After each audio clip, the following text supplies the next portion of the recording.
A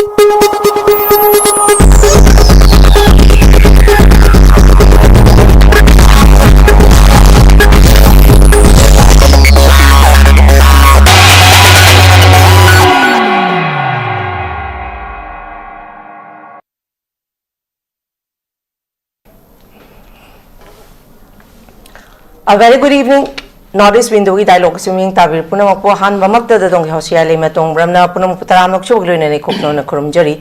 ngasi Northeast window na khana ne ne gudong tapu chari bang sigi topic German road amadi tiger road Thingjille haidana NGT na thamlagli hariba ngasi ki topic asi khoigi matam kuirabagi mamangdagi German road amadi tiger road asi lona aina yadaba mongda sajille haibasi lenga na khanglabasu khangna masigi akanba masigi tawdaba thabak kashu tawdan lai dumapu kokobina hariba khogi environment forest amadi climate change da thaba cherol gi matungina hariba German road tiger road asi masi na khogi national green tribunal NGT na magi 2020 की section 20 की मतुंग इना मसी same साबा सि पुंथिंग थिंगजिल्ले हाइदन ngasi gi tongan tongan ba imphal da phongba pauche sing gi maroi ba headline sing na pauche sing da headline oina phongnari masi gi matang da ekhoi khana nei ne nabidong ta haiba topic asi koi pukachabani america lambi ma sem ba saba habsi communication gi ni edumapu communication hari basida miyam na yaning dribasigi maram behind kari lay eduga ain na yadaba tongan ba khogi mafam district tongan ba chingi district sing aduga khogi CC pur kangpokpi none ukrul sing sida sem sari ba singsi yaning de haidana matam sangna dumak popular government ama leiringai dagi lakpani edumakpu hari ba khogi NGT gi maikai dagi masi sem ba sabasi pungthing Thingjille haidana warol ma thorakli masi kari impact lakadagi masi sem ba saba haujil masina kari karamba masi gi behind the scene kari lei habisi matang da koi khana nei ne dabidong ta hai ba topic ase pukachari ba topic ase tongan ba panelist ahumna saruk ya bigani tongan ba panelist ahum sakaminga kona na takchabagi tanja dum tang miyam phamda thamjage ahan bada khogi oza shanta NAHAKPAM secretary general UCM ahan bam tada oza shanta putaram nokchari ani subada khogi oza CHANDRA kumar advocate oza CHANDRA kumar sutaram nokchari ahum subada oza ASANG KASAR social activist oza ASANG KASAR jik lambi da leiri khoi minute khara khajiktam thenglakani masigi damata miyeng tabiri ba khwai puna mangna ngakbigani khogi ngasi pukachari ba topic German road amadi tiger road Thingjille hariba NGT hariba sigi topic siga mari leine be han ba wahangsi ai khogi oja CHANDRA kumar da laksage oja CHANDRA kumar hariba khogi German road tiger road ki issue si eduma kuire masil aina yada ba mong da semba sabani habasi eduma khoi lae dubu hariba kokomi gi maikai dagi masi amutang aina yade haidana cherol pikhat laganda masi Thingjille haidana NGT gi maikai dagi Thingjille haidana lai adumakpu sigi matangda haidi ain gi thongda yadana semjan sagat luriba sigi matangda aduga NGT gi maikai dagina hauji amu saba Thingjille hariba sigi matang sigi da oja CHANDRA kumar kari kamaina yengba ya oja CHANDRA kumar gi point of view tang thambioja kuigi ahan maktada kuigi aigi notice dialogue biriba irei cha singbu ikokno na khurumjari aduga kuigi aigi co panelist tangmo shanta NAHAKPAM bu ikaikuna bochari aigi kuigi anchor biriba HEEYAI busu aibu ngasigi kano sida dialogue sida yawan bibagi da makta thagat papungruk chari kuigi uziki National Green Tribunal is zone bench Kolkata hijabata so they should order maka masi interim order ni final ordinary okay masi order si music si talk of the town masi dum kaino way mayam na sudum social media ra kaida ngangnare ado masigi National Green Tribunal da koina approach to bi ba khogi oza thoba kaino gi crisis ma thoba komi gi convener gi nasi ki magi thabak se ahan makta da commendable job ne na ai thagat pa phung rok cheri magi sigi effort si it's worth appreciation haijabata appreciate to yaba yamna kaino to yaba adum level am githabakni ai khoida yam tangna thokpa khoida proper authority the National Green Tribunal or Supreme Court or High Court or any other forum in the country approach to was particularly community jam tang thoe the lobby capacity out lobby combine to ni khoi khang but aduna ngasigi yam tangna thokpa sigi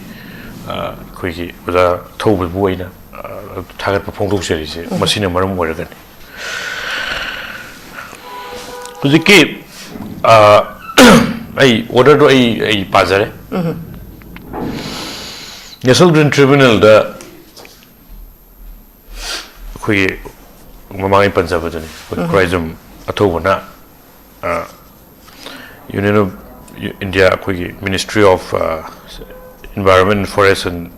Climate Change se yaurga State of Manipur represented by SIP Secretary se yaurga ana buziki National Green Tribunal to the petition je file to bone ada mana khoi file to risi khoi singi Manipur gi singi saruk singda khoi environmental or geological safety measures me yaw yaw to again men ta na khoi chai lambi sem sa ba chi thing bi yu hai ba masi thingwam ju thoi maram di forest ki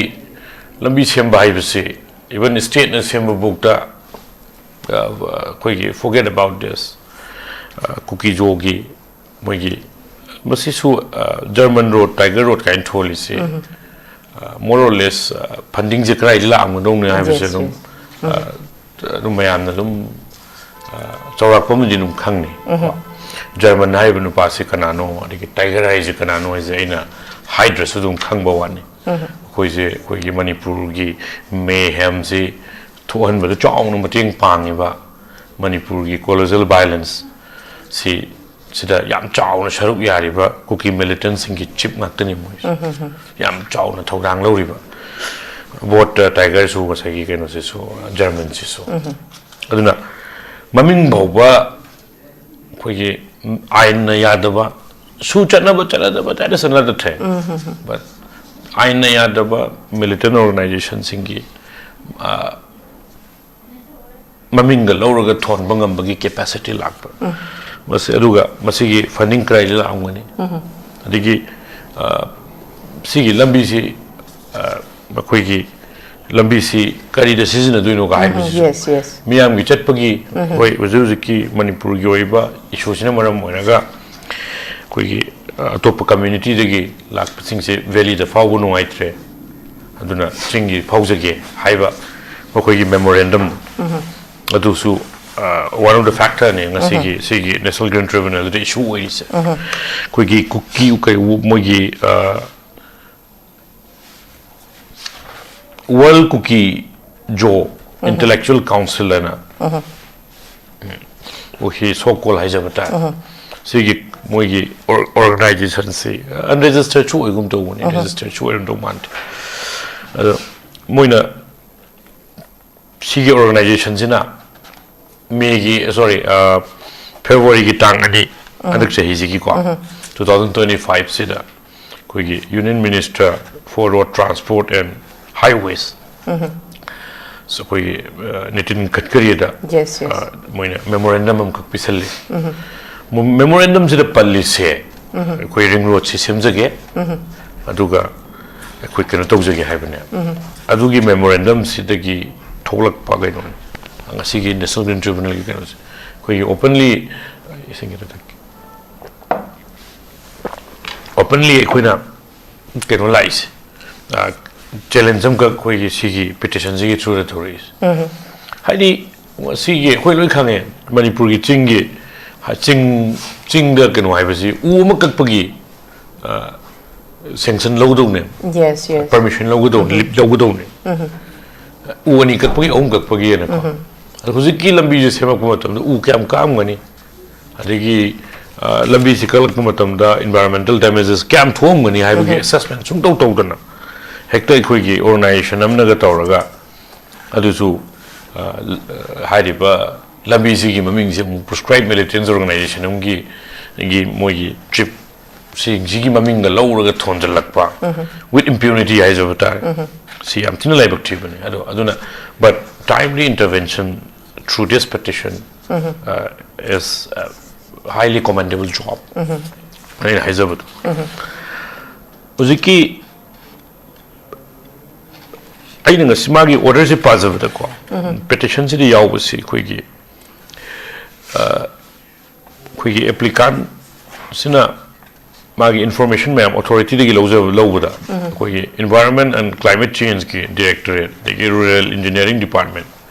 Sigi, MSSRT and Adugi Rural Engineering Department, and the Forest Department, Moizigi information low matanda. Official approval PKBLT, no objection PKBLT, the forest clearance key, Sumba, Amtalate, and Moina Singu ever. Yes. Now, I canudi. Kui Sigi German road, Tiger Road, say, Cookie militants in the Paudo Pogento, we have a be same than a honor, but we separate administration, but Taliban. Since you get dream has a time, but you dream ziggy one of the canoni ziki road china, Mating Pangakadu, we road map the Yawa project. Ziggy project say official approval like it high. No objection certificate PKBLT, the forest clearance key, among the PKBLT and higher. And Ziki high level city. Day one the public domain the label of being yes. Masigi Maminga Kona, so I share, so make it powdore, jungle Lambika, do sitori, public domain the day one to get labor upon. Now, my question is Sigid Lady Bokenosa, Kamina Makata Tan Manu have Hana Kangam Dabudi, yet well and good Yaragam, Kuyi Gomens who. Loinama at Manipuri Nook and Corner labels, could have the Kangwa to sleep one day.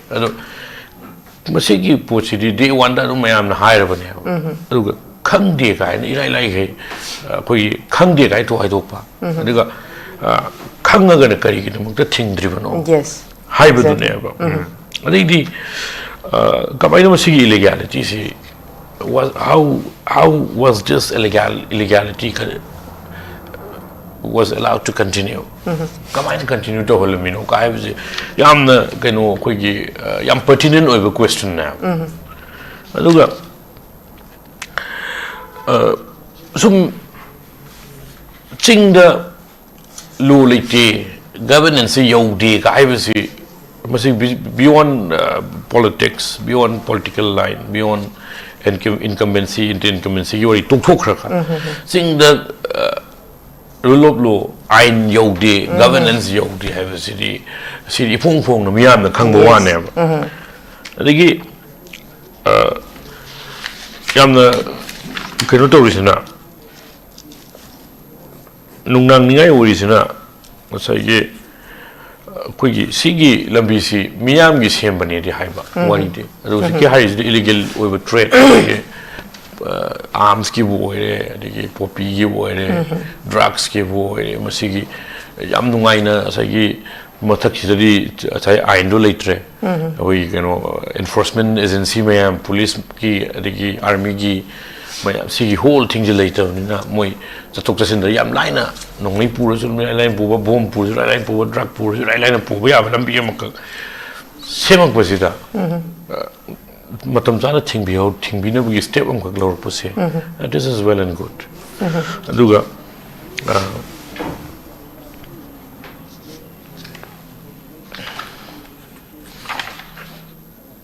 the memorandum Muina, as I cook well cookie Joe Intellectual Council Naga, memorandum period, you can the table. Illegal Akam Tawjari, allow us to continue, allow us to continue this act. Adugi Kenoni Aduga, I don't know why the Bomna Masiki Kenosi Chief Secretary, Woman of Manipur, August ki tang kunda preliminary report ang pikhalu on order tabagi magi order si yawe masigi order si comply to daba hoji pawba adu amu another order madamu magi tha kenoda hoye within 4 weeks hafta mari gi manung da preliminary report ang pikhalu haidana koi chief secretary si direction p national green tribunal date kya da koi 20 August 2025 masigi si 4 weeks matam bi se thama haiduni ko 4 weeks hai yes do regadi masi keno si da mu pikhalak tre mo repeat tab si da mu hai je mu 4 weeks se mu 2 weeks mu extend toraga date ke mathang order makan tai adum sa thiri sina housing power preliminary report cha P3 okay aduna masi preliminary masi reckless hoy am college hoy attitude la haiba duni wai moigi haijabadi masa ya haiba information cd maina haijabadi public domain la laira ba poni hanagi see national green tribunal da sumaina approach to gure haragadi definitely ikoi respond to ya roi haraga state na sai proactive role am khagla honjering eba aduna hojikti ado hosi boba preliminary report se pikhalak ti na order se mark to web okay ado gamu another matam khara mu pi on pigre ko okay 4 weeks time okay okay so kai de August ki 20 degi August 20 na de August ki 20 de yana mu order ta ba okay ado ngasi Thingjille bu order se Thingjille construction Thingjille hai bu order se masi order si tangkul hundu de ta bane ko okay day 23 ki order ni day 23 ki order sita amuk tha amaga amuk chance period okay haidi another 1 month mu pi de haija bata 4 weeks haragadi ada kesu kai ni losino ada kitang proactive over rule am lahon janing madune ada matam je mung laure ada matam je lauruk ta state ki site ki kaim to gana torok ta ba ri union gi su khoi gi represent torok ta ba torok ta bane ba mas torok ta sina maram moraga musai gi precautionary principle haina what itself is yawi ko precautionary principle haibadi further damage talk to naba case loi badi natri hiyai case uziki national green tribunal gi case loi badi natri aduda loi dinai marak sida lambi sembalo thokari kamai tawni case tawring eda yes maduna further damage aduga damage thokharni badu ragadi muknauna gano to wai dudi arai ba thabak tina tredana amuk nauna restore to wai dudi aduna precautionary measures principle haija batare ngasai gi makata ba case gi ngasai gi kanana chumi kanana lali haija that is another thing but marak sida damage se thokhragadi damage se kan to dunabagi precautionary principle to the basis where national green tribunal na haire se no further construction by anyone be allowed to be raised in execution of ring road project till the next date of hearing high whenever next date of hearing see February ki tangani ni okay February ki tangani mathang jahi ya haija bata 26 see boba khoi gi keno see no further construction sana order tai aduga chief secretary government of manipur da magi district magistrate haide decision je or sp concern sing koi gi manipur gi jila taruk ki koi district taruk ki sing to iban haiba district taruk ki district magistrate sing adu sp sing da haiba order si comply to na ba haidi makata na chabadu thingo haibani na ground thingbi na bam dilebam thoidana yes adu thingna bagi instruction pu hairana chief secretary da magi order se taru khre masi ami kai ni ngai ne maram di aina aijeningi sina kuigi hujiki haiba German road tiger road se aina adum hanjana mari haire ko day 1 dagi public domain da leire yes sigi national green tribunal order jing ngai raga leire mi se kari ki very true see court ki na trigger any tribunal ongi order si ngai bi mathau ta de ba yamna mathau masak khangba government am leira magadi masi PR su oisunu aduga ngasai gi miyam da khanba government su oisunu elected representative miyam gi government su oisunu PR president ru government su oisunu mathau mangam sana pangthok pangam da government gi achauba mami ma tai adi national tribunal chatri bhok अखोई दिनुम तुमिन लेनी कायरा गदे अखोई साजाई न कंद्री भो चेंद बगी कइनो दुने बा लिचत दुने बा सी याम सोले खोई गेनो से लेंगा पुगी कइनो लेंगा पुगलोन लेंगा चुकी पाई बा सिंग हाइजा बता सी हुजिक चीफ सेक्रेटरी ने सरकन पेरा करे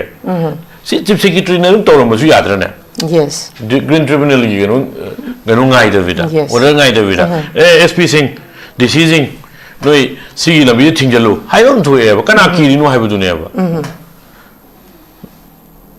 legitimate use of power see state ki domain ne ba yes force sina bi ai ba adu sin na kai dom na ni gi thoi bi rang si da hari lambi se chatok sin tawre nongai pure adu tawre se dum khoi da hoi chingna babu ore su achum babu ore su ngang na dan le ba ne ba sigi lambi si lady is yam clear name. I kai to with the National Green Tribunal order ngai da mino haiba du name. Yes. Adu gadi mathau masa khangda ba mathau mangam masa na khangdana mina haidra ge tak da ge tawra roi haibra haiba du name. Aduna masi ngasi National Green Tribunal gi kano se February 2 bhau next year gi adu bo ki order ni koi ngai mina se state ki mathang ki tarik chu jadi state ki oiba sai chief secretary ki preliminary report to su lan khalak pa yai na thajaba dum nei thamse aina aha ba gi thamse. Okay, thank you very much. Ya marik chumbawal thambiri makha chathaja oine uza santa da lagjage uza santa ko yi ozana hojik thambigi bagi wa warol gi matung ina ngasai gi NGT gi ngasai gi koi February gi second sibuk the next hearing ni adagi mok sigi preliminary report si 4 weeks piraba matung 2 weeks amuk sangdokpa si chief secretary da masi makata na sadana ba semba sadana ba construction se thadana ba dai high hare adu hoji phoba koina yenga to si state ki side tagi kari makhoi gi longphom thokpa chapcha decision makhoi gi action se kari action plan se kari lawra ke habe duni oza santa koina yenga to si adu mapu hoji se masi illegal oire haiba khangna oza ha na gi khoi gi chakpi turel gi wathok bansu khoi tajagi PWD na thong si saba yaroi hai na athing ba lai nei la thong semba loi khibagi wathok su oza santa dum lai gi kwa adu be tar ga di hojik su second hearing si February ki 2 si bokta hearing si gi matung ina ma gi chapcha ba kaino ma ti so la ka duini si matang se state ki side te gi ngasai NGT gi ngasai PIL tharo ba kokomi na PIL tharo matung da khogi tharo ba matung da khangi ado si gi phibam si da oza santa gi mota state ki side tagi kari action plan la kadaba gi positive oi ba kari thajabadi le user asiki PWD ki to ga green time le kha khenab le go khenab le have the state government na ke keno se asai ke tare chapi thong gi adu ya da gi loi to an thong ga na go green time gi yam chaw case ahum le manipur si ga thara ga ko green tribunal case the green tribunal de approach to ba natra green tribunal na intervene to ba ko NGT sina intervene to ba case ahum le ko sigi case ahum je haziki case na yam thi latest case na ai ta ko sigi case nei na ding ai da koina ministry of kano ki transport ki ko kano road transport and highways ki national highway act 1956 se mana road construction mata na kari haigi ase phasana koi khangmina change ba sigi road constructor is illegal road oi gera oi roi ra adum ma pura tonga na tang tham ga na ko government na act to rei to ta ma di road ma constructor matam da ngasai gi access permission no change the construction ni permission change to to ya de ko then ngasai gi environmental clearance sam change environmental clearance to ne ba osila hi ngasai gi kano se permit for access kai si security changa ga thingbai condition to ngasai gi ngamdram ni na sai ko san rai bi ne ko ngamdram ni na sima kaw thore construction gi permission jima adum nampu da khoi gi kai ni government gi pesa yau da bida khaine ra ga dum sa ne law ra si ko adigi environmental clearance di ngasai gi law da so ya da ba pot ma kha oi ba maram di forest land ga ama lanjal laga lakne bo hojik ko chimale ko then asagi hojiki kano si forest land la ko matam da muka any road ma construction to ge hai ta di government gi land je acquire to ma muk changi lam je ko land acquisition process am le ba si ki to an ko land acquisition process si yang kana ma se right of way hai ROW hai ko right of way si land acquisition gi process ma moi se hojiki chap cha ba mafam do akoi season na ba lam kaya muk logani aduga future utility gi da lam je kya muk akoi na daka le be hai po chim su yam clear kata government da gi acquire to ya na ma du gi process kar le ko DC sing dei chat kada ba SDO sing dei chat kada ba SDC dei chat kada ba si process kar le si process ma am se ma loi lan thok re ko adu lan thok ki na mara mo kan da hojiki semi ba lambi se samna da substandard oi dana nong chu matam chat pa ya de ne ba di lambi do illegal oi bani na abding sai process ma am loi kan thok ni na chat pa ya da ni na hojik ma am se wanari bane ba aduna ta khodi kai na ganda government gi proper procedure yaw da labs lo in ore kanda ngasai gi lam se hoji gi lambi se any mamin ngama oisino madu kano to ne design and standard to kani sakar gi ayaba natraga public ki convenience ki damak sem gi lambi natte hai basi ma yam clear kata masima koi khamina um change ani su bada hoina thamni se kai na ganda ngasai gi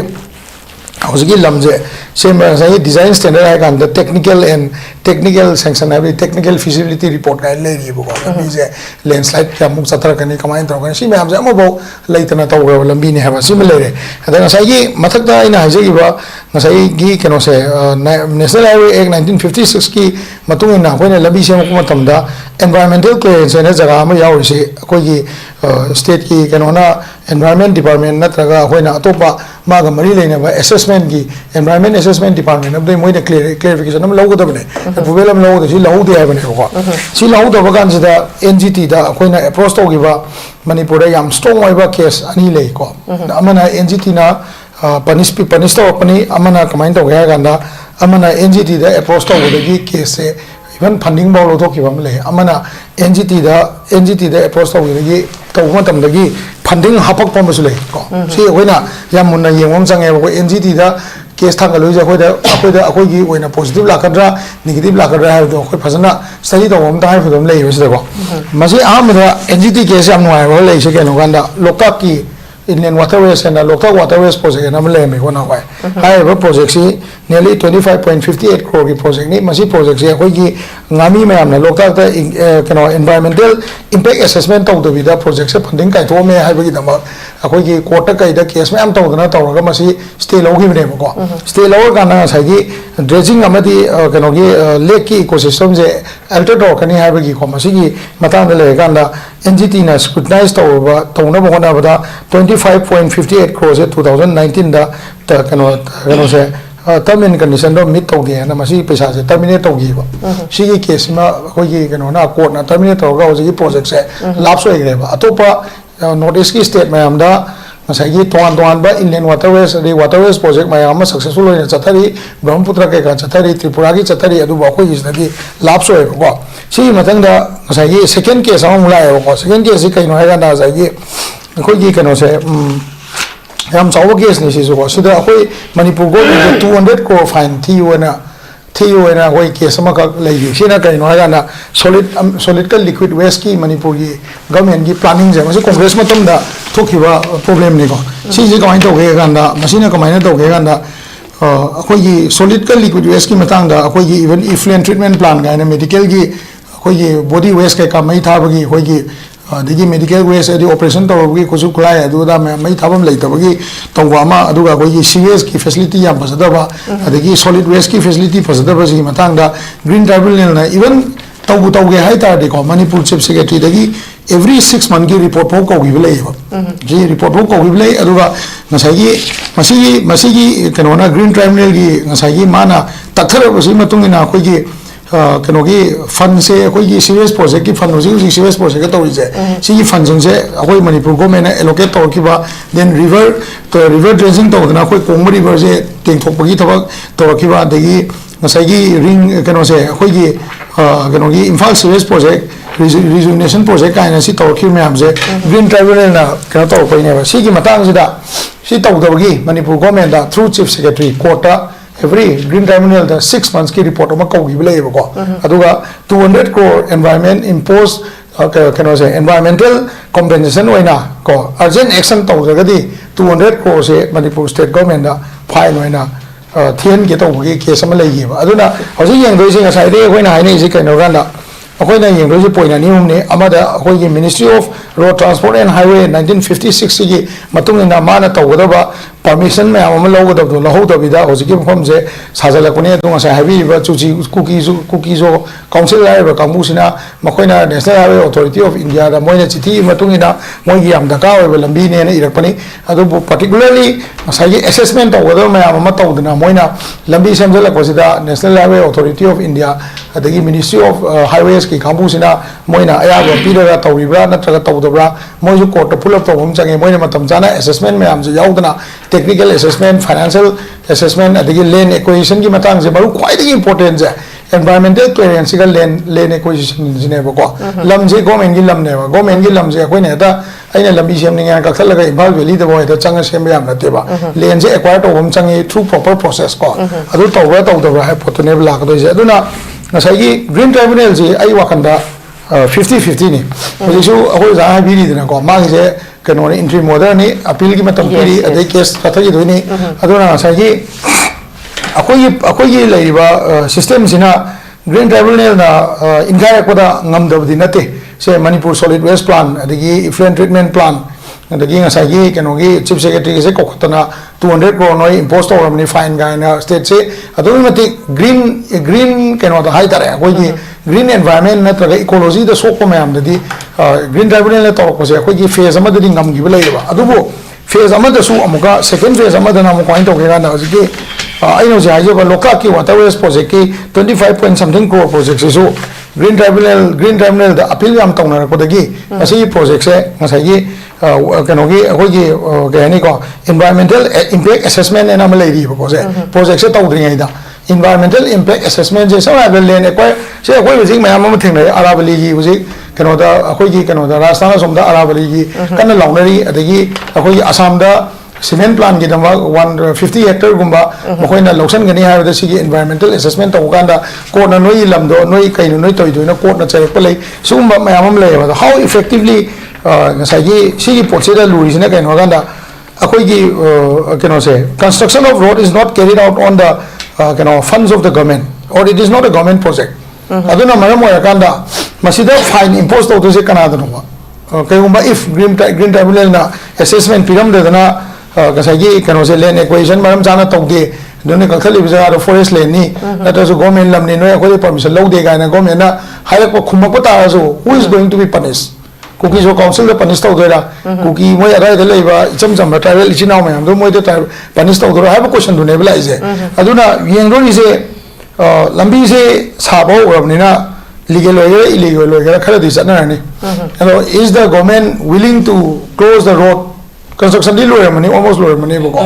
restructure khara di le be go adu ga sai gi close the movement of people she toga mai pa ena lo do ra potu ne bala ka do je what is the rule which was followed when the construction of so and so was going on environmental clearance lo de ai se akoi le pi bele te na hai se social media da mayama yaudon lere but what action have they taken did they made an FIR ko adu ma question mayam ma tholakane ba si ko adu na masai gi khara di complicated oi ba adu bo green tribunal na tawge khalaga di effectively tawngam ga ba adu ba matter di oi kaino de hana green tribunal case ani lei yam chawba ani si manung da Manipur ki solid waste lagi liquid treatment plant mayam se sigi funding mayam se green tribunal na chief secretary da namgai ko dagi Manipur se hoje slightly kani green kano da environment da khra improve to ne ko aduna sisu adu matanza ma sakana lo ngam gadra natraga moina expansion to sum to khi ra ha do adu di ko yemi na tam ne ba adu ma thak do su conflict ma tham su oi ni na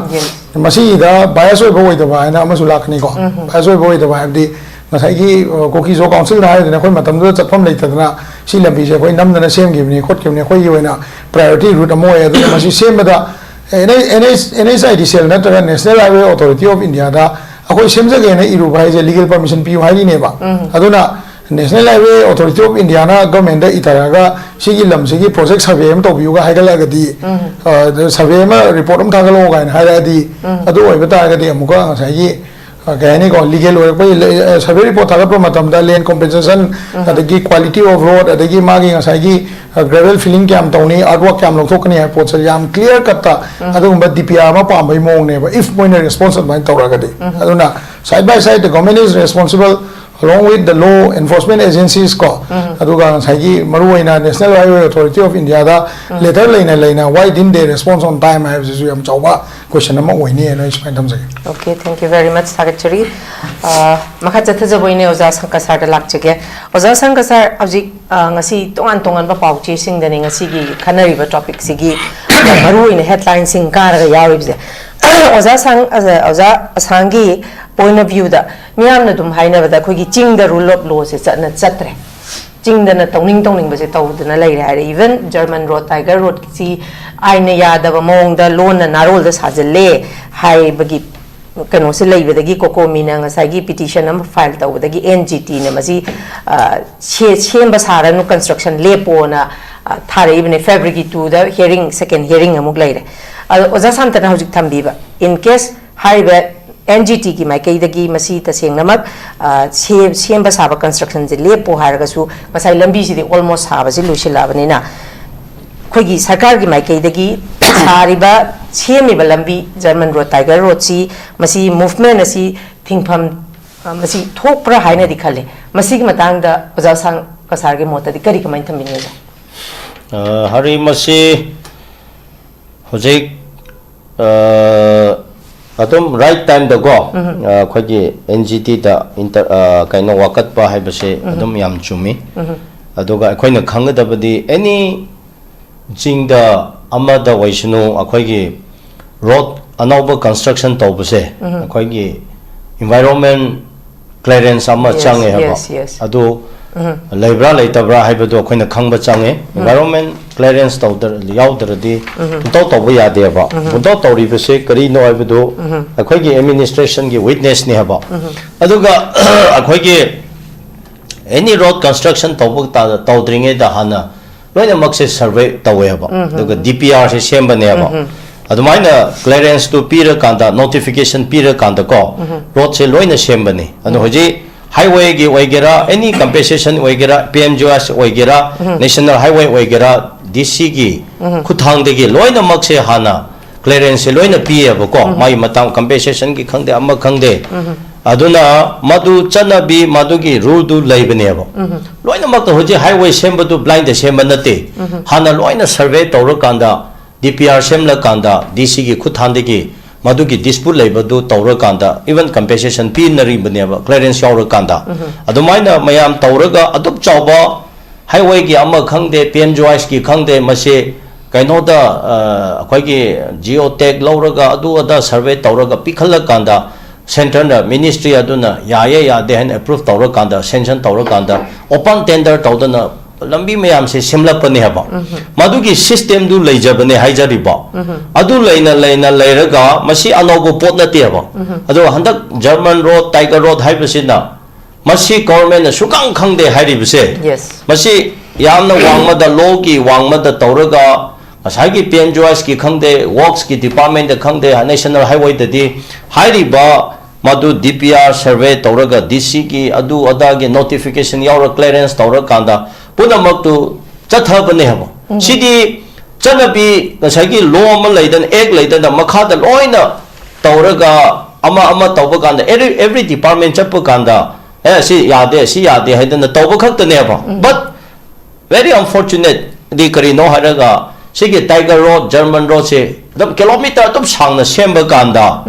madu shuyaw dadana madu sukang khang leitadana adum lambi satoram gre haibisidi sum government pipe sing the government na mi uchalaga tawrosunu haibaga chamana ya poche aina lakchaning bo waphamdi sai khrap pan gre kwachi manipur state ki hore se loina chief secretary da tarakani adu governor PR matam da di file machama suloi na mag even transfer nurse ki taw phopoda governor yauri adu file mayam se department mayam se chief secretary yaudaba leite hoje akoina kari no taw kanda chief secretary yaude haidana tawribo adu already si chief secretary khampham thoktra ana si manipur da chief secretary tharak pa thamaje mathung maran chadaba kari ko manipur ki issue khangdaba heta manipur kari mafam da khra kadai da lege abse khangdaba jora chambu khak ta khangba imphal khak ta khangba ayambana adu ki chief secretary se thamme aba sigi problem ne aba ko ayamba hoji chief secretary thara nahan su tharak pa mamang gi su adum chief secretary imam mande hajiki chief secretary su mong amada dum chale aba ko sigi pochi di chief secretary ki government ki amma waina magi responsible chauna le PR matam da di governor ki responsible chauna le aba ko ada akoina lakchaning bedi masi ki department to bel le adu chief secretary na masi khangde haibasi di ko khangda ba shya yaroi mai mathak ta waina charge to gada bani oi angasai ki kaino waina to bodagi NGT da chapo wani ko NGT na to bodu na amane ID akhoi ki organization leiba singchina chief secretary ki governor ki mathak ta ko government ki mathak ta masidi charge to bu yai ba case to bu yai ba noi kari ki si amaram di si DPR putho hayo ba survey kadai notification kadai clearance kadai haina akoina high court am any court moi mathak ta to bu yai ba akhoi ki khwai ki lu ba se hari government private sing achao san sing na di soiba lanba yaba moi na di illegal oigera unlawful oigera to thopa mayam se adum excuse ta chatpa adu praja amana kitang soiba amada di illegal ne adu aina phajillaga adum tawba koi si kari tawsara khangde ba karamba worker amana employee amana natra micham akhoi amana kitang soiba kanda di heta FIR tawraga phagni khotni haina puntaw tawba akhoi gi achao san sing government gi officer sing na soiba lanba kanda di tumina tum lai thokpa se masigi chanabi se kaya phajaroi aduna akhoi manipur gi officer sing bureaucrat sing haigedra chief secretary di hauraga ko leiriba mayam si akhoi gi se asai tolop ki khakta thaba tawbana ayamba oire mase ai example ama pige tungda state ki mirol ki mi gi adu gi plan policy yauraga strategy phajana leiraga planning leiraga thaba tawba yaw de ano hoji example ama pige PWD na paisa leite paisa changna sorok ta college thatokhrani tha ani hum leiraga PhD ki kaino ma siwa train ki project ki na semba kanda loi na mu thukairaga ne kotholaga adum maphamarang leitadna adum loi thokani adu de chahi ani hum college thaba ngamna roi tawdra hamama da hojik su mantri pukri ki secretary to chapiro college thar noi na chakhrabudo hada ising moi ki kaino hutpata simlapada loi na thukairaga tha ma khoi hoje bhadana lambi adu da kik namlaga uphunnaga ko adu oirade asigi project le asigi plan le hairade mathang manau naina face naina semba yadra bro hojik unnecessary asi charge tawgadabani power kisu power department su works department su PhD su ato water resource oira su punamak si government amag state amag khada leijabne ba moi se paw ifa phona da bakum na ko thaba ama tawre ba manipur asina su example amane aduna takpadi office ta khada phamlaga magi kaino du khata tawba hayengi hanchigi khannaba karigi katungda kari lakadra aduna mina tawri bidu khangdaba aduna security cyber crime CID SIB mayam thamlasu hari chingda chahi tara mamangdagi hojik phawbada copy pattana tharaga chingkok pase si government kari action lokhat ki haba se example amane ko ado hoji yengbiro hayangmak chatpiro hojiki ki police headquarter office new secretary office to chapiro ba dan plate to phajala tawthokhrabne ko ikui dedana ado hojiki loi na mu chasipi na thukairaga ne black top to loin tawraga hoji pipe ki ising phumli ado kadongai black top mu tha tabna obosi ado di paisa du tabal chatra yes awa swai de so muka sigi he khomalam pak ki hoji ki khoi ki pandon de ki chatpa khomalam pak tabdo khuna kar tabdo sigi kaino de ki second ma maning de ki adu so black top tabdu kuidri black top tawkhra paisa le da ada di mi ki imphal chingdu Tokyo chingi khumkang da tawde imphal ki sahar manungda lekai da lamphel kemiles da chapya da ba lambi leiri ba madu di sengi haidna sida kolai he tharaga tha hum tungda concrete amu tha jali yemo akhoi ki nate akhoi ki officer sing akhoi ki authority sing se karamba authority no pha ta de adumai na taw leire de so German road tiger road chap du kai de khangni मोइदे सोंद तोलोब गाय लेरे office दा था तोलोब यावख्रबा तोलोब चांग्रबा चांगदबा हाइना इ नुंगा खंदे IAS अदुआता ओइदबा पादा मयाम दो आइगे तोलोब चांगबा तोलोब थातो bill थातो bra हाइबलोम the concentrate तौरे लेबा सिदा कना ना इलीगल इमाइग्रेंट ना नत्रगा अनलॉफुल मयाम ना लेबा कदाइ द कोर्ट कदाइ द थुकारि एक कदाइ द मधु करै तौरे मधु होनरि हाइबसिदे टेबल द फंबा रूम ऑफिस द फंबा चैम्बर द फंबा लीडर ने मकोक ने ऑफिसर ने ब्यूरोक्रेसी ने हाइबदे मधु आउटलुक टू द येंगदरे मधु की फार साइड टू द येंगदरे तोलोब कुदोंगै चांगनी तोलोब बिल द ओइना लेरे सेक्रेटरी द फाइल अमा से थामरी मंगा उन्दन लेरे कदाइ चौखकनी अदु नगसाइ चीफ सेक्रेटरी ना सिगी टाइगर रोड जर्मन रोड खंगदे हाइसे असिदि अखोइना गवर्नमेंट पाइरंबा को जेल द थादबनी खुद सस्पेंड तौदबने ट्रांसफर थोकदबने सिगी कंसर्न अथॉरिटी कना कनानो हाइबदो थिकलगने लोकात हाकदबने अतु इचिना मैते सिंगसु तफाक लेरिबा खमयाम सिसु को मसिक लंबी दे चते अदुगा हुरांबो चिंथिबो गान हुरानसु मैते सिंगसु तुम नांगलगा येंगलगा तुम तोए अदुना हजिकि उसी थवैदरेबो हजिक अखोइगी गवर्नमेंट गी डिपार्टमेंट गी फंड गी तमा क्रो हुरालगा तुमी लेखि मयाम अखोइ खंगे ब्यूरोक्रेट मचा IAS चाही तरा फाद्रिंगेद बिल्डिंग मथोंग मरो मरी मंगा साइ गाड़ी मंगा तरा लेसले सिगदाइदिगिनो एसओ मचा ESTC मचा वैरगा तमा SDO वैरगा चाही तरा सुद्रिंगेद बिल्डिंग मथोंग सारि सिगदाइदि लौबनो असी हाना चुमथोकसे असी ngасai lambi sembaduga chamane sigi lambi sembase hari huralaga sembane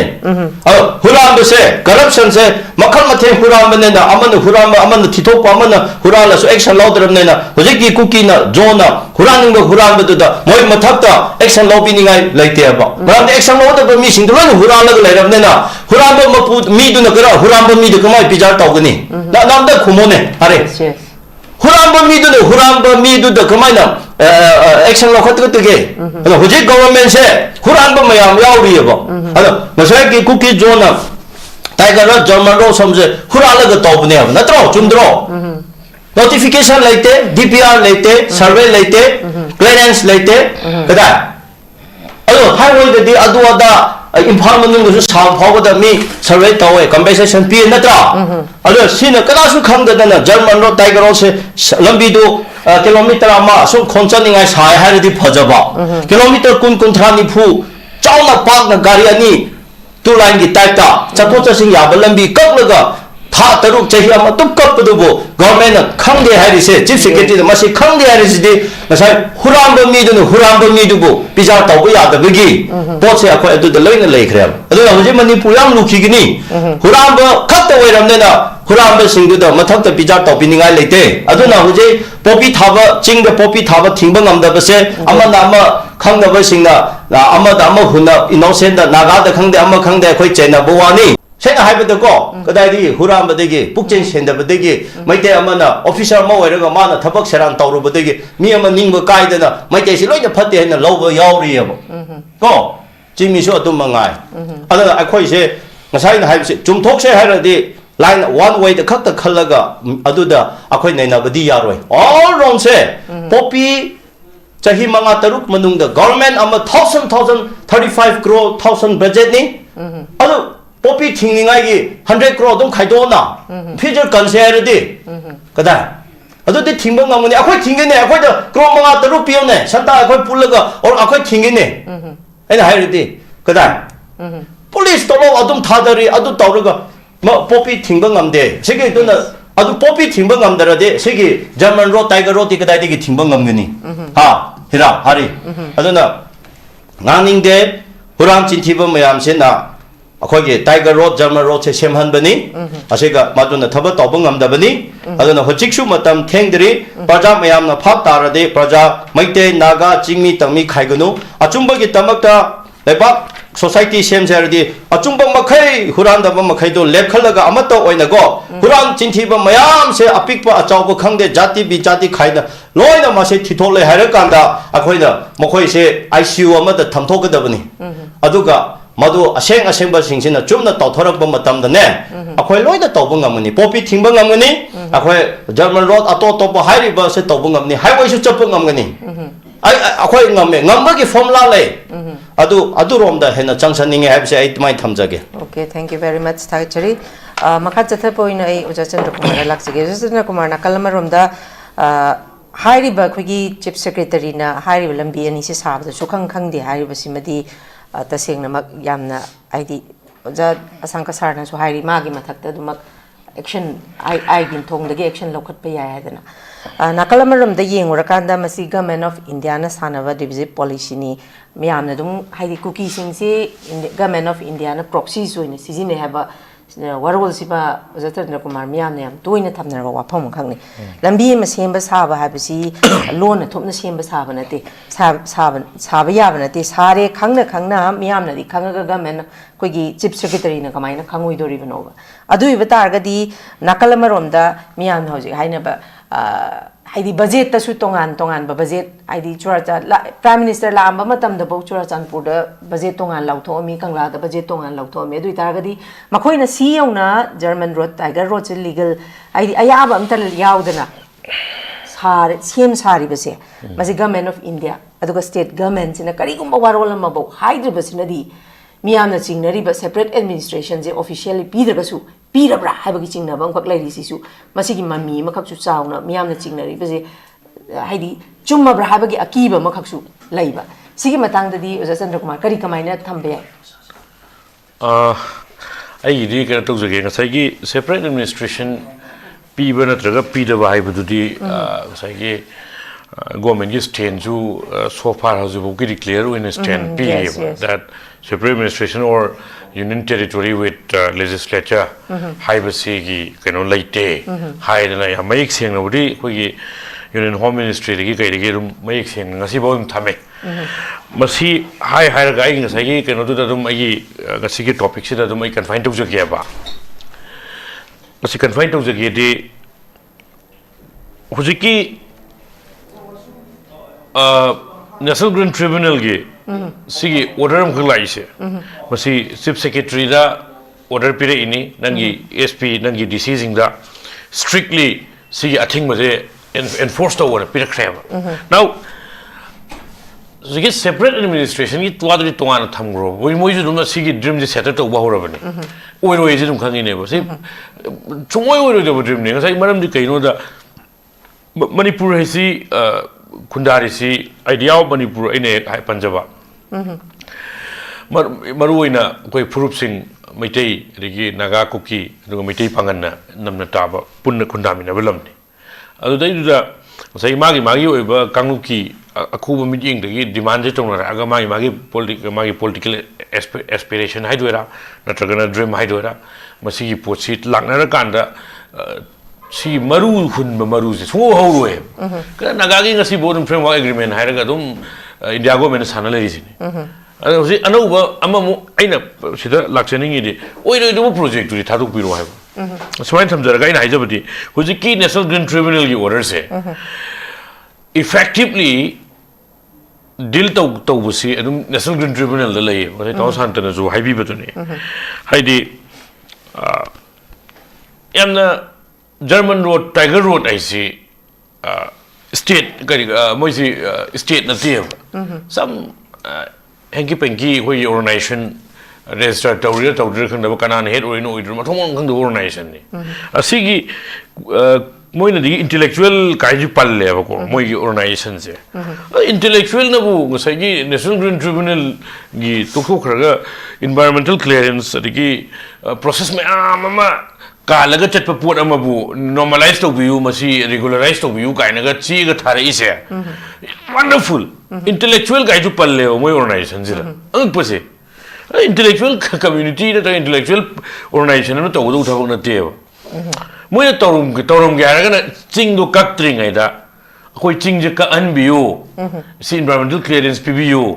state and san biu ai ga do ne ba maram di public road am CM by the state ki exclusive jurisdiction ne ba magi exclusive domain ne aina CM ni the same la ponte ba alo hai ji di huziki si di adum kanana semino karino khangda gai dum authority ga yaubu yongdo ito to buse huji national green tribunal Thingjille kreba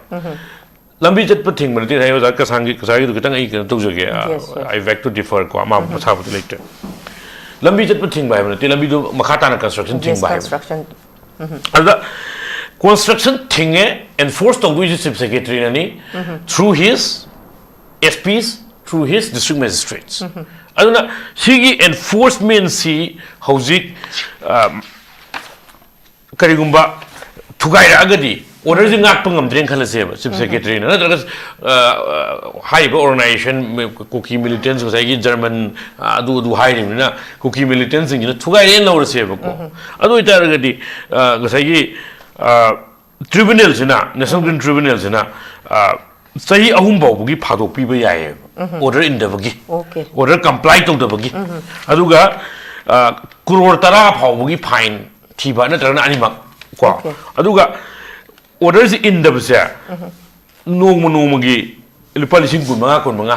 in the numit sigi hendo kanda sibo adum piba ngammeba aduna sai state ta sai taw san na haibi du neba paisa suk pi ga haiba du paisa suk thi ga do ni ga sidai 3 crore 10 crore piba gi no yauri aduga kai mo award am khak kana tawra di company oiraga di amuk paisa chaukhale sina makhata si kiran chathuk kiran kai kiran tawjake aduga tribunal na tawbungam basya sai yam ngammeba kai ngongge da tribunal ngami si ngasai gi pollution na tarana environmental damage degradation hai jab tar maduna show iba victims in da compensation pihan mabu ngamme state ta ani compensation pi do state ani ko ngasai cookie jo council hai gera German hai gera tiger hai gera moin soiraga su state na effectively handle to da bagini na lawgani ba Madhu never state at is liability state go away, said to the Aduna Han Bagi relief, send us a compensation people a me. Aduga property damage to give us in restore a muto wungame, to Honmungame. Aduga environmental areas and Uzaka Krenans, German road, Tiger Road, and so called Hijabatar. I German road, Tiger Road, so called German Tiger Road, I say. Masida Umayama Kaktra. Masigi puts aduna chenabas in the Udun down a loin town, can Magi can PBI. Okay. Relief say. Aduga plus Nasagi punitive waiver, say a humboki padok, and a crore, a humgi, taragi, crore taraboki and hydro. But see, I don't PBI. Aduna how's it environmental assess input low impact key assessment low down in the town I be with. But see, book sing with the state low doing never. State na lambi semze gay, state na isigi infrastructure developed those gay forest land, then a environmental uka aga kolagana, Queen state na madu high matamda, sig environmental impact assessment state na P doing state na can doing never. Who's the key German road as the state for the table. In view ko state haiba sagi mighty states ina development gi mingda kaino ma semja ge saja ge haiba si bok environmental assessment impact kam lai ni kho ni assess holu aduga tau hairi ne ba aduga khong ba chaw organization na ga sagi German no tiger road ka ga sagi memorandum am ga khoi national highway ge authority khoi union minister Nitin Gadkari da memorandum ga pishal laga memorandum du fruitful oini ga na khan ba se ma se ai sum khan ba da lambi semning bagi nataba khatna hawning bagi attitude am yawe ba haidi pot se dum boil toraga irang se dum toraga irang si gi paisa tan ba mi chengai ja ba tare ko irang si gi hiyai ma akhoi loi khangi manipur gi sidagi paisa tan ba mi mayam le madu makoina tawri se aidi pot se dum boil to irang dum tho le ra nu dum mitai ne su kainom react to ra su noi khoinam khumma lore aduga sigi issue se dum thon thamaga ikoi paisa tan jai ba gi kainom man gale i ba aidi mitai de khana hu ne la we sigi se ai man ga sai gi Nitin Gadkari na traga na concerned ministry na hoi noi do sia le lambi semo khoi ga no pira age material pira age we noi regularize to si kai je sumoi oi moi den khangi ne na traga khang di ha ga na sai ai nai je bu ni they are living in fool's paradise aduna oi do ba project pairaga sida leiba se masi thangai singna tahun janing de aduna aduga ngasai gi Chief Secretary ki di ngasai na haja beduni FIR tu National Green Tribunal huzik lakre order lakre National Green Tribunal na taudraga di nangi SP sing da hayo nangi district magistrate sing da hayo effectively implement tau sila bi Thingjille ko saba Thingjille ko hai gre ba ai na haja bedi mi amana hai bedu kedo wi ngai no ban han tagi when they themselves knows that this is highly illegal to bum chung thok ta thabak ni state ki authority ki ayab yaudana environmental clearance yaudana lambi sem baching da kaida forest ki land da kaida tau bai basi niyom kai hai basa masidi dum inception da gi khangmi bum thoe ba khang su khangam ngani tau du inaction ne tau da ne ba ngasai gi ai khoi gi sida adum yam lai thok pa hai ba tare ko lai thok pa na tragana adum I see relevancy hai jab tar national level da na tragana India ki polity da ki relevancy yam name na levancy no maram mo ga adum si less visible citizens hai jab tar ko aduna adum kai shu tawre mo ma se ni kai bi ke nom si da dum leiba man bam yaw ba kan du taw da ba se adum si ke ai hai ji now sigi tribunal orders was it really required to see that chief secretary acts ma sana tawrum ba yai haibane aduna government gi project phawbada DPR sem dana environmental assessment ka du tawgado jira sigi lambi kilometer ni phu yangai sangba sigi none phawraga sigi ju ji kenu leyeba sigi German road cha sarakpana maram oiraga koi kabui chinau singi jaga da soktana irang thoktana tonari duneba ko aina khangba jaga le mami panjaroi ge ko aduna masi right chief secretary na or positive presidential government ni lady se president rule ni aduna concerned authority ni mi janga hojike I hope that the order of the National Green Tribunal is complied and obeyed in its letter and spirit and its terms. Okay, thank you very much Thagachari makhaja thajabo ine uza santa de lakse ge uza santa naklamarom da hariba khogi ozana su zum thambiri masagi uza santa na sun thambigre survey tawdaba adagi clearance leitaba aduga DPR chemdana hariba si yadi khangna cheme dui targadi masi state subject oina masagi chief secretary na masi lokhat khadaba magi responsibility se mana lokhatan hauji NGT ne oina lokhalai basi khangna khangde hariba si gi behind oza santa kari lerm gada mali ai kram da je ge question ne ju sum mi khana ga question sum hang di wa dum question je khum ga na sum mi khana ga mo dum kuma ne ko government gi ngasai gi sida yam bera kai ji sugum se hang don din taw na ga na ngasai gi technically oibe da ba haibele ba samna have da example ma je ke ba kana gumba isam ram khan je ko yam sambada akhoi gi Imphal Valley manungda adu city manung hai tare ne ko city manungda kana gomba social worker ma thoksara ga lambi sem ge tawkan da PWD na la ga thing basu leiba pawda thing na biram ne ko maming di palaro ge thokra mane ani no humra ko thingi bi leiba se ko che asi sugumba thabak lei degi ngasai gi kana gomba thikada amana miyam na lambi sem da bagi sawraga khanaba matam da miyam na khanaba matam da ko sawraga khanaba matam da ngasai contractor amana thola ko ina themba la ko su leiba adi particular agency du na them ga ne the agency du na them da bida keno no in themba la ko leiba am samna ya da ko aduna masi adu ma question do ngasai ke hani chief secretary na free tharabani ga an hai je ai de hai ni hai ning de ba adi ngasai chief secretary na usan thadra ga di masi adum tongan ba khoi gi Chandra Kumar na ju thambiri mahang khangna udana NGT oina reactor opasi sig matang si NGT na reactor is the athoguna petition tharu bai ne tharam draga su CSO ma amna chief secretary che thawale segwai kanogi gari banangi kayani hoi gi tongan ba jaga da masi restriction tham ge hai ta gadi maduda deploy to gada ba magi process and procedure leiba sakana process and procedure lokhalakte hai ta gadi atopa formula su leiba kota PIL su thabiya ba ado hoji ki leiba condition sida ngasai ai mo ne ko ai personal opinion ne government je khara u da du ne ba akoi na CS natraga akoi na ngasai gi administration je chaiba gaktana angka to phone tarak to bai ne ba green tribunal le approach to rai se ko aduga ngasai gi side by side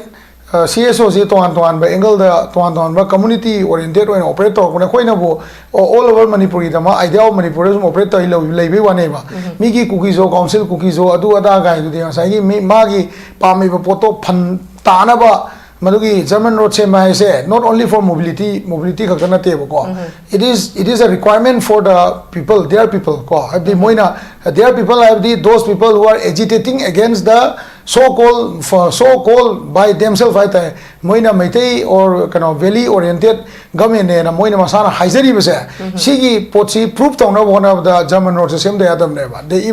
they can go through Jiribam chapai atop chapai Mizoram phau chapai wari ko during the crisis 90% of the eatables used to come from Mizoram ko oi Mizoram na handagi chahi jida Chochanpur da akoi gi som dagi Bishnupur lambi dagi changba nuai ta matam da Mizoram dai changaga moi charim ne to moi gi calculation ngasai gi chawa thakpagi maman search tawrei se 60-70% search tawra adu mo khangim ne ko but German road se not a necessity for road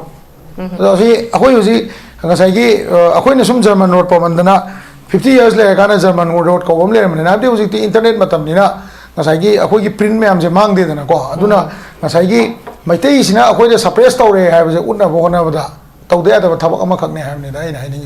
atai kem na te hamana aduna ngasai gi machine chat pa khot pa adu da oi chadosin khara di torum be ai madu matam chang madu pa ta ga di it's a very long distance am sang matam ne ko aduna hoji Imphal Valley gi approachable je ko komine ju hairi dana ko chat processing to se akoi masen respect tong na ga move tong na matam da value lei roi ba ai hani je ko but it will future da mu yeng sing asi akoi je pham ma discuss to ri dana ko chai manga matung da masigi lam sida toan ba PMGSY natraga akoi gi atop lambi sembagi project ta ko masi je heng funding so lo gini yeng oba aduna mase future project amani aduga enmity and create tawna ba government of India da khoi chatpa yadre aduna khoi si lambi je sem da yadre ga na letter thaba ya ba citation phangba ya ba national media da citation phangba ya na ba tawba khak ta ne ba si je ko aduna chief secretary da khoi na ha su ma khoi loi khangmani na khangna adum nga sai ke ni sari matam dusu akoi ure asam rifle nga ga sa ho yawi paramilitary nga ga lambi chat prochat na hona ba yawi lifeline ma oina oi bagi wakhalon da ko ta so it is more than it is more of a kahani ko it is more of a provocative letters ko and provocative things aduna provocative thabak nahi na oi aduna maram oi kana sa gi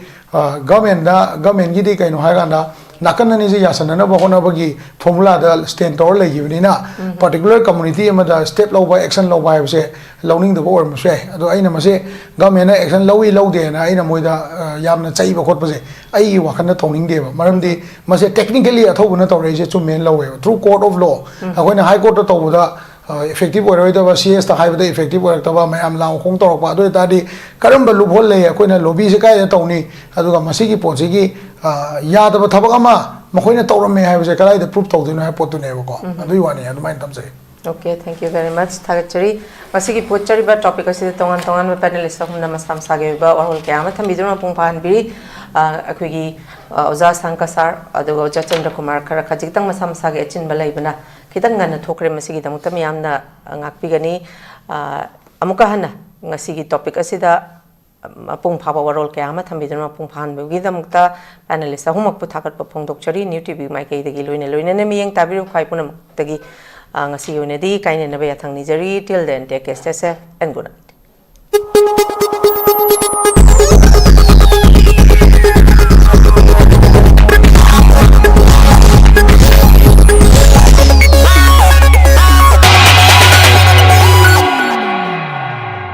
Admission open.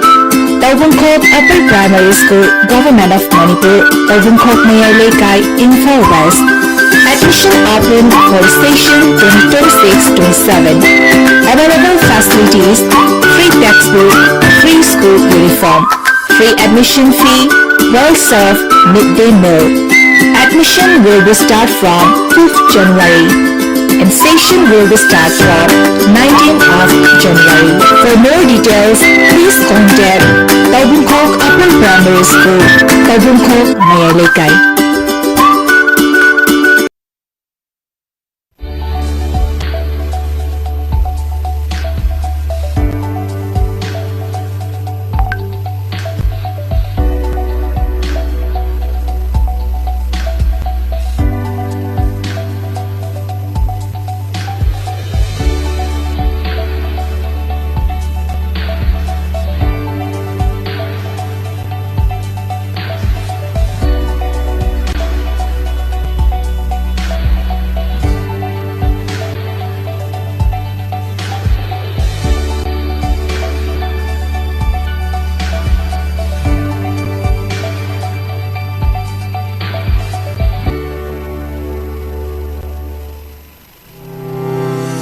Step into a world of endless possibilities with 18 dynamic faculties and 180 plus courses. Unlock your potential with industrial-ready training and placements. SGT University, empowering tomorrow's leaders.